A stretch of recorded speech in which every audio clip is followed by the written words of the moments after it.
ওকে 60 স্পিডে break test.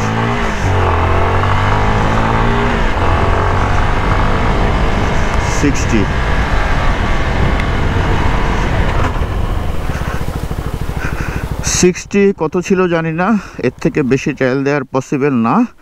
এখন একটু মেপে দেখি।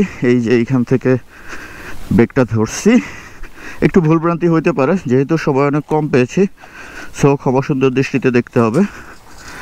এইখান থেকেই ধরছি সম্ভবত।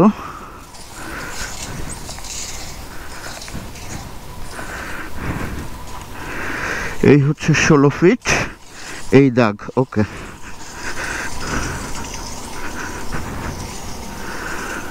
ওকে 32 ফিট। এই যে ভাইয়া এক মিনিট, 32 ফিট। আর এই যে তাহলে হচ্ছে 32, আচ্ছা 38, 39 ফিটে দাঁড়িয়েছে। ব্রেকিং ডিস্টেন্স খারাপ না, তবে রাস্তা কিন্তু ভেজা, বৃষ্টি হয়েছে একটু আগে বৃষ্টি হয়েছে, যে কারণে ডিস্টেন্সটা একটু বেশি নেবেই।